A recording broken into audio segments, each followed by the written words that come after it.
మహిళలు పిల్లల ఆరోగ్యాన్ని పరిరక్షించడమే శుక్రవారం సభ ప్రధాన ఉద్దేశ్యమని జిల్లా కలెక్టర్ పమేలా సత్పతి అన్నారు. మహిళా అభివృద్ధి శిశు సంక్షేమ శాఖ ఆధ్వర్యంలో వీరవంక మండలం ఎలబాక గ్రామంలోని ప్రాథమిక పాఠశాల ఆవరణలో శుక్రవారం సభ కార్యక్రమాన్ని నిర్వహించారు. గర్భిణీలకు సీమంతం, చిన్నారులకు అన్నప్రాసన కార్యక్రమాలను చేపట్టారు.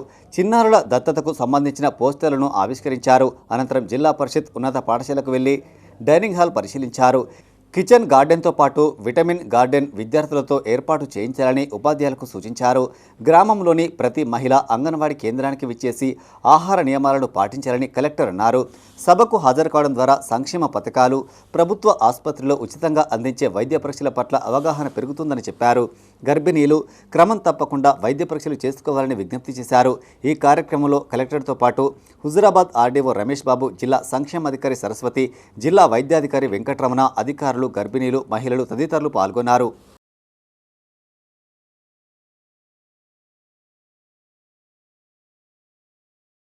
మహిళలు ఆల్మోస్ట్ మనకి 1200 మంది మహిళలు ఉన్నారు.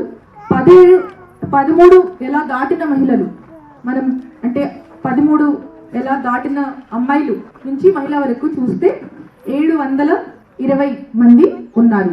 సో ఈ 720 మంది ఇంకా చిన్న పిల్లలు అందరూ డేటా నేను ఇప్పుడు కొంత స్టడీ చేసుకున్నా. సో ఈ ఊర్లో ఆరోగ్య మహిళ స్క్రీనింగ్ అంటే వాళ్ళు చెప్పిన బట్టి 720 మంది మహిళలు ఉంటే దాంట్లో మహిళలు అడాలసెంట్ గర్ల్స్ బాలికలు వాళ్ళ లెక్క తీసుకుంటే సుమారు 520 మందికి ఆ ఆరోగ్య మహిళ టెస్టులు పూర్తి అయినాయి. సో ఇక్కడ విచ్చేసిన మహిళలు ఎవరైనా ఆరోగ్య మహిళ క్లినిక్ పోయారా? చేతులు ఎత్తండి. వెళ్ళారు? చేతులు ఎత్తండి. Very good, very good. అంటే ఇంత తక్కువ మందిలో కూడా అంత మంది వెళ్ళారు అంటే చాలా సంతోషం. ఎవరైనా వెళ్ళలేదు తప్పకుండా వెళ్ళాలి. ప్రతి మంగళవారం, ప్రతి గురువారం నాడు మనకి సెంటర్లో మహిళలకి కావాల్సిన టెస్టులు చేస్తారు.